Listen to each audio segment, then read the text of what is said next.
Hi, I'm Renarta Clanton Moyd. I'm a communications specialist with the Cumberland County Schools and your host of Get Connected.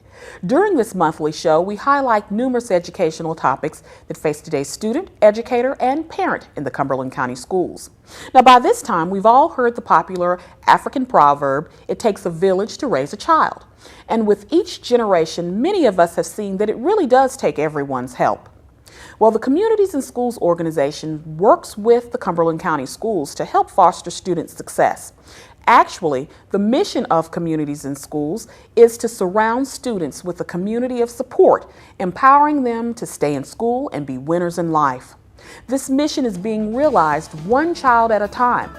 Now, after this break, we'll talk with representatives from the Communities in Schools of Cumberland County about how this national initiative is making a difference in the lives of children locally during this edition of Get Connected.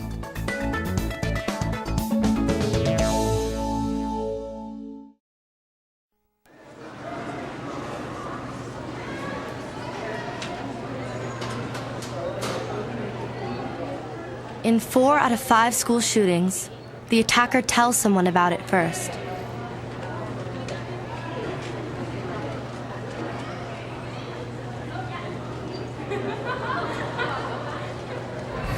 Call 1-866-SPEAK-UP to report a weapon threat at school.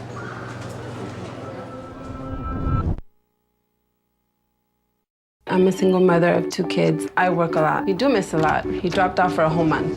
Sometimes I would talk to him and he wouldn't even turn around and look at me. I just get frustrated because in any way that I talk to him, it just doesn't go through his head. I didn't give up because there's always hope. Give your teen the boost they need to graduate. Call 1-877-4AKID or join us at boostup.org for tips and advice.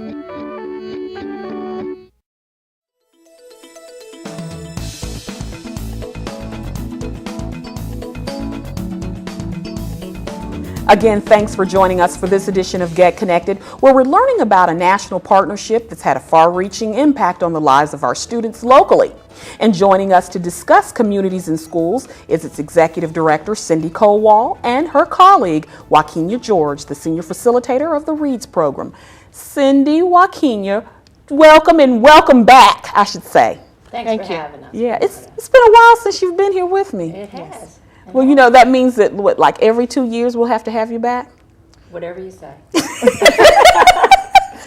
Okay. Well, let's jump in. Tell us exactly what is Communities of Schools, or Communities in Schools, excuse me. Well, as you said in the intro, Renata, Communities in Schools is a national youth-serving organization. Our mission, very simply, is much like our name, to surround students with a community of support, empowering them to stay in school and achieve in life. So with that whole long mission statement, what it really means is we provide the link between community resources that already exist in our community and get them to the children that need them in school so that they can continue on their path to, you know, whether it's the next grade level or graduation or moving on to college. We just want to break down any barriers that they might have to being successful in the classroom. That's sort of the missing link that a teacher or a social worker or the principal really doesn't have the time or resources to concentrate on day to day. So that's why we provide that link to the community to bring in those resources that kids need to be successful. Now, when you say resources, and I know we'll get into more details a little later on, what types of resources are you talking about? Well, as Wakenia will tell you a little bit, it can be anywhere from, you know, groundbreaking programming and a study to something as simple as human service needs to the point of just food. I mean, we have children in this community that are very challenged. We participate in the Backpack Buddies program. If we find children who are, and we obviously do have children in that situation in the community, then we step in that place to fill in that gap if that's what the child needs. If they need a mentor, if they need a tutor, if they need help getting into college and filling out forms. Wakenia actually has served in that role as one of our on-site coordinators, and she can tell you, every day is different. So it really is a matter of what it takes for each child. Okay. And I know since you were last here, Cindy, your staff has grown. We were talking about that in the green room. Absolutely. Tell me a little bit, because I think people need to understand how it's not a two-person organization. Operation. There are other members of the staff. You have a board and those types of things to help these, bring about these resources. So talk to us a little bit about that. Absolutely. The way it works is that we have a very close relationship with Cumberland County Schools and the administration, so that from, say, the planning level on down, it's decided where our services are most needed in the community so we can have the most impact.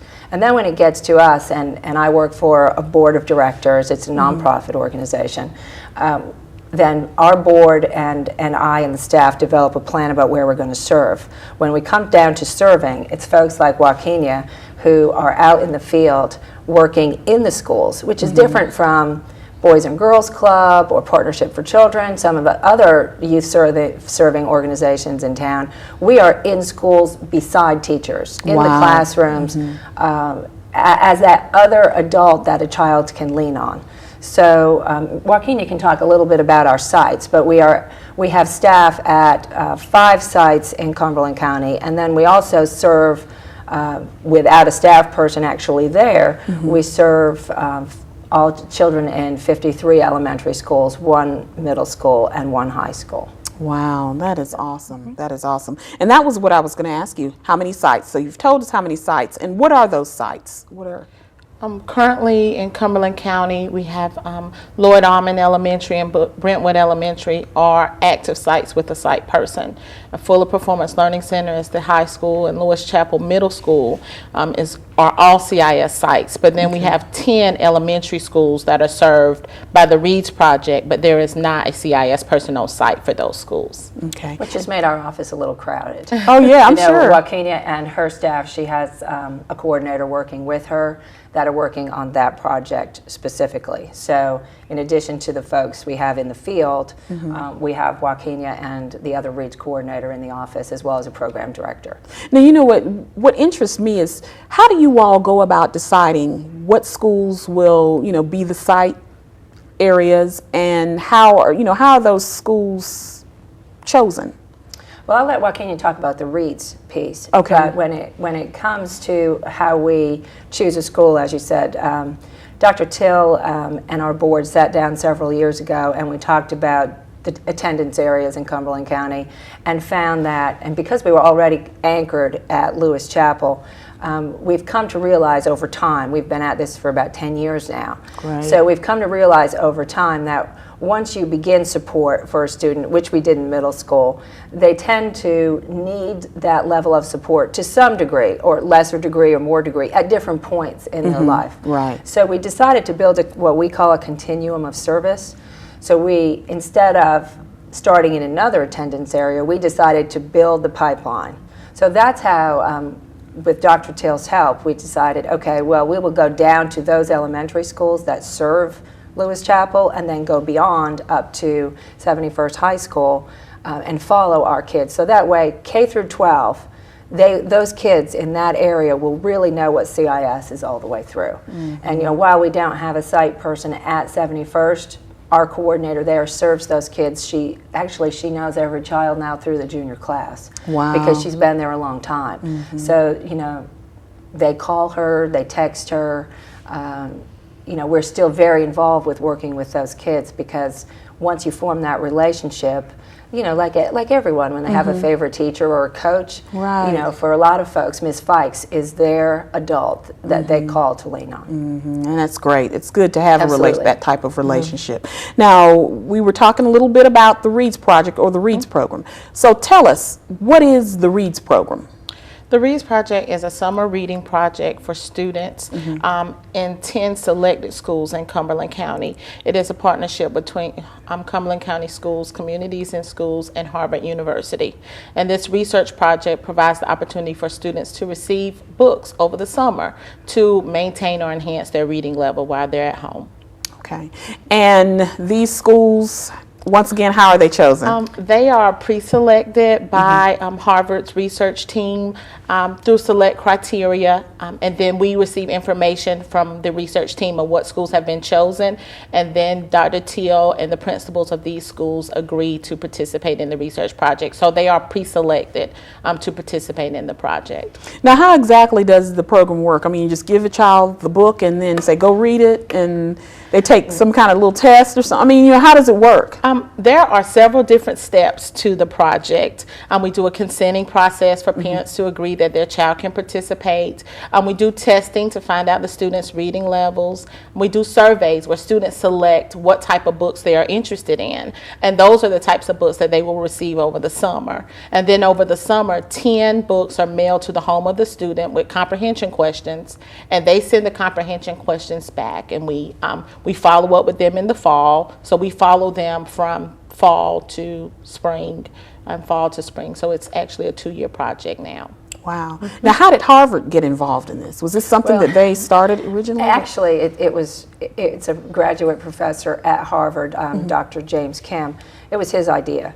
He started this really back in Virginia several years ago on his own as a professor, thinking we know kids lose ground when they go home in the summer and they stopped reading. Right. So, or don't read as much as they do during the school year. So he was thinking, what is it about that? And what can we do to stop it? Because as, I know several teachers here would say they recognize how far they can help a child grow over the course of the year, and you get a child all the way to where they are or above where they should be, and then they go home in the summer and they kind of slide back. Yeah, because if they're out playing, it's summer, you're at the beach, you're not worrying about homework. Watching TV, yeah. So then they come back to school, and it's like starting all over again. Yeah, they're not even where they were. So it's very frustrating for teachers, and it's like this never-ending cycle of this slide back. Well, if they slide back too far, sometimes it gets too hard to recover. So he's studied this for a long time, and he, with some of his colleagues, some at the University of Virginia, as well as at Northwestern, have been working on this, and they wrote a grant. It's an I-3 grant, Race to the Top funding through the Department of Education, and they were one of only 49 chosen. Wow. So it's a very elite group that that Dr. Kim is a part of with this funding, and the study actually, I think, has the possibility to give groundbreaking results in terms of what we're starting to see as this goes on. But communities and schools came into this because Dr. Kim needed, after having done it at one elementary school in Virginia, and then he did it in a few elementary schools in Durham, and then they did it at some more schools in Durham, and they started working with communities and schools. And it was my colleague in Durham who suggested that communities and schools offered the evidence-based program and a network through which he could put this study out to a wide variety of children and bring it to scale. To see if the results really held. Because if you do it in one community, it doesn't necessarily mean that it would work nationwide. So that's how communities and schools came to be involved in the process, and Dr. Till's support of this very early on when we were talking, because one of our focus areas is literacy intervention. Yeah. And so when we brought this to him, he said, yes, let's jump on it. And that's how Cumberland County actually got to be involved in the expansion process, because it was in Durham for the first year, and then we jumped on last year in year 2 with 2 schools, and now we're in year 3 of the study, and actually really needed to bring in extra staff to beef this up, because we're serving over 1,000 children. Wow. So that's 10,000 books going to students in Cumberland County this summer, for them to keep and read.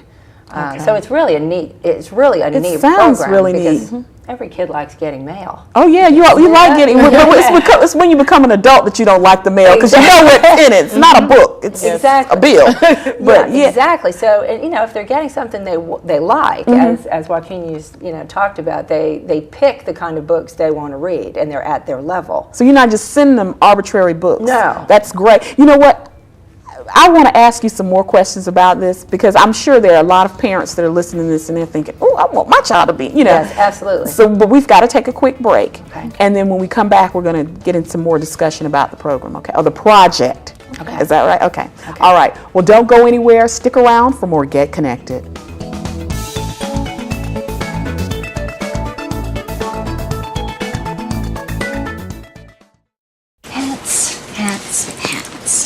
I am folding the pants. Do they go on my head? Everyday moments can become teaching moments because learning starts long before school does. Give your child the start they need at bornlearning.org.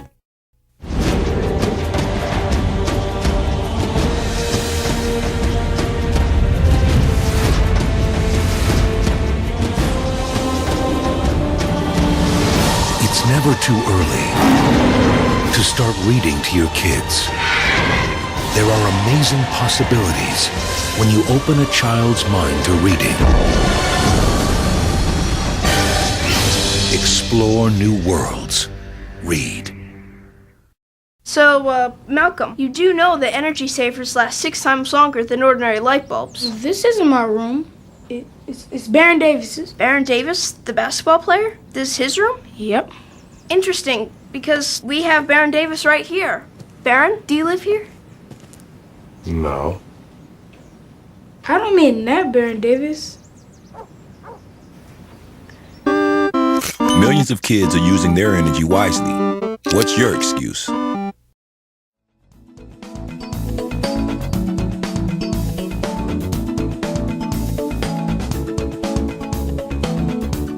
Thanks for joining us for this edition of Get Connected. Our guests are Cindy Kowal, the Executive Director of Communities in Schools, and her colleague, Wakenia George, the Senior Facilitator of the READS program. And we're discussing the Communities in Schools organization and its impact on our students.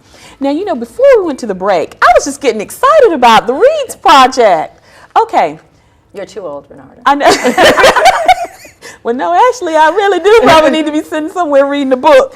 But nonetheless, with that, what I like is what you all were saying earlier about these are not just arbitrary books these students are receiving.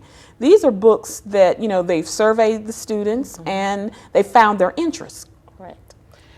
We have a different genre of books that the kids can select. So if they like fairy tales, then on the survey they can select, they are actually shown pictures of books and they can select which ones they prefer. And they also list on the survey what's their favorite book, because we don't want to send them a book that they already have at home. Okay. We want to provide them books similar to their favorite but with different titles and different names and that kind of thing, something that they would be interested in over the summer. Because if we don't send something that they're interested in, then that would not help us. Yeah, that's so we definitely try to survey and make sure we send 10 books that the student is interested in reading.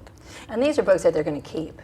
It's not like their the personal library. Yeah, Yes. so this goes to their personal library. So you want it to be a book that the child likes and would like to have. You know, it's almost like they get to go shopping because they get to tell us in this survey the kind of books they'd really like to have. And then like a little present, you know, every 2 weeks they're getting another one in the mail. That's good. So, you know, it's something for them to get excited about. Now, you know, we were talking during the break about the fact that if the parent decides to have their child in the program, the child will have to take 1 or 2 tests. Right. And some parents might opt out. Well, you can talk with us a little bit about that. I'll let Wakenia tell you about the test. Okay. We do a reading test for 2nd and 3rd graders. This project is for 2nd and 3rd graders in the selected 10 schools. Okay. We take a reading test so that we can know the reading levels of the students. And over the summer, they will receive books on their reading level. So any student or parent that opts for their child to participate in the project, they take a reading test in the spring, and then they will take another reading test in the fall. And it will be just to gauge their reading level, just baseline testing. And the one thing, because this is a study, because this is a national study, Okay. it is the Iowa Test of Basic Skills. So this is like a nationally normed reading test. It's not, you know, one test at one elementary school and a reading program test at another. Okay. Every child participating in this program is taking the very same test, and that's why it's almost like, you know, the SAT or the PSAT. This is the Iowa test. So this is like a national reading test for children, so that we're judging apples to apples here and getting a very accurate read on the child's reading level. And then they take that same test in the fall, so that's how we can measure their growth. That's good. And apparently this must be really a successful program with you all having to expand. Have you seen some really great results in the last couple of years with the program? Or project, rather. Yes, we have. The early results from year 2 are showing significant results. And that's why I was saying this stands to be a groundbreaking study if the results they're seeing in years 1 and 2 hold, which is why they've had to expand in order to see if this is going to work. Got it. Naturally, it works better for some kids than others, but you're not going to know until you really get several students, in your study. We had only in our county 150 children last year. Now, Wakenia has 1,000. Over 1,000. Right. In fact, we were taking bets on how many, how many children would consent at each of those schools. So it was easier to manage when you had 2, but now Wakenia can targets a little bit differently when you're managing over 1,000. And there are other counties across the state participating, and they too have 10 schools. So you're really getting some numbers now. So what we'll see at the end of this year will be really interesting. But I think to myself as a parent, how could you not, if you've been given this opportunity, how could you not want this opportunity for your child? And with that in mind, let me get off the soapbox. So anyway, nonetheless, with that in mind, how can a parent, if they want their child to participate, how could they go about signing them up? And I don't know, has the sign up passed at this point, or at this point for this particular year we have stopped consenting. We're in the actual testing process for our schools, but next year the opportunity will come again for those 10 schools, and we will send out consents again. So those students that may have moved to a different school and were not able to participate this year may have the opportunity to consent to participate next year. And luckily for us in Cumberland County, the return rate for consents for parents was really high, so we did a really great job with getting students to participate in the project, so we're really excited about that. That's great. Awesome. And I know some other awesome things that you guys are doing, other programs, the Yanoff Music Program. Yes, that program, gosh, I'm happy to say, has been 9 years. I know. I remember when you kind of started things off with that. Yeah, it's like we're starting to show our age here with this. That's okay. It's all good. We're young. It's been a lot of third graders. So now we're happy to say that it serves every third grader in Cumberland County, and that's like about 4,500 kids. Cindy, really? Yeah, so wow. It's really a sight to see all of those buses coming to the Crown for the symphony concert, and that's exactly what it is. That program exposes children to classical music. And because we've had such a wonderful partnership with the symphony and with the arts department and the music teachers at the elementary schools, we really work together seamlessly on this. And I have always wanted to present on this when I go and talk with my colleagues, because it shows, this program I think in particular shows how everybody brings their resources to the table for children. And we bring quartets of musicians to our neediest children, so they get a one-on-one experience in their classroom. The teachers teach this music curriculum of Peter and the Wolf, and how music relates to a story, and what the different instruments are in the orchestra and how they relate to each other, really all year long leading up to the concert. And then in January, that's when the buses roll out to the Crown, and well, even this year with the snow, we made it happen. On an early release day, every third grader came out to the Crown and got to see the Peter and the Wolf concert. And like you hear a song on the radio and you know the lyrics that are coming next, it's really amazing to sit in the back of that room and hear the kids saying, "That's the hunter coming. Oh, that's the bird." They understand the story and the music, having studied it, and really can relate to what's happening with the symphony on stage. And they'll never forget that. They'll never forget that. It's really a great experience. That's great. And I know you all are doing work with Fuller Performance Learning Center. A lot of success there. Absolutely. Wakenia is a graduate herself. Yeah, you're a former employee. Yeah. Yes, Wakenia was our service coordinator and took care of her students there for several years before we kind of corralled her into work with Reeds. But this is the 6th year, I think, for Fuller. That's about right. And I think we are set to have another record in terms of graduates. I mean, we started out having 26 graduates in the first year, and it went to 40, and then 90, and I think we broke 100. I mean, it's just amazing how once a program gets going, it just and you picks really up speed. It picks up speed. And now I think with Ms. Lowry and Mr. Johnson, our coordinator out there, we are probably set to have another record year. That's good. For graduates, which is really fantastic. And some of our viewers may not be aware of the students who attend Fuller. Those are students who have dropped out but have chosen to drop back in, correct? Yeah, Wakenia, you want to? Correct. There are students from throughout Cumberland County, so it's not one specific area. Students are able to go to Fuller and catch up on credits. If they've dropped out and they're behind, they're able to move faster at their own pace and graduate on time, hopefully. Or if not on time, they're able to graduate early for some students who are really hard workers and are attending school regularly. And they have done really, really well. They work really hard, and they're able to graduate from high school with their high school diploma. That's good. Now, I know you all work with the Cumberland County Schools Teacher of the Year. Absolutely, yes. We've supported Teacher of the Year, again, for more years than I wanted. Yeah, you're at every banquet. You probably never get time at home. You're at every banquet that we have. Well, those are the really fun ones. Yeah.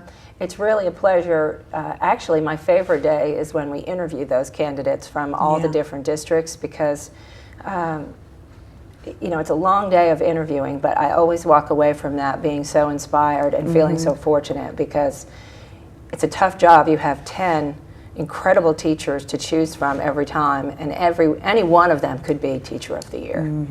And you all have coming up the golf tournament, your annual golf tournament, 10th right? annual, that seems to be the 10, theme. wow. Yeah, this is our 10th annual golf tournament, June 14th. And that's a way that everybody can get involved. The community can come out and play. We have coaches and school personnel come out and play. We have our sponsors come out and play. And it's really just a nice day of fellowship out on the course. I hate to admit it, but it's another way for us to raise money. I mean, that's how we do what we do, is through fundraising events. So it's $75 per person or $300 a team, and people come out to Cypress Lakes. Of course, we have prizes and a lot of good fun, lunch, and just a great day out on the course. That's good. And you know what? I'm looking at the clock on the wall, but I do want to ask you really quickly, how can individuals, how can businesses in our community get involved in supporting communities and schools? Well, we always take checks. Hey. So, people can obviously donate online or by check or something. But we need volunteers. So if you would like to mentor a child, if you would like to volunteer at your school, if you want to help us at one of our special events and be on a committee, Schoolhouse Rock has been a wonderful fundraiser for us. And just yesterday, I got an email from a young community woman who said, "Keep me in mind. I'd love to help with that next year." Great. So there's room for no matter what you want to do. Just let us know. All right. Okay.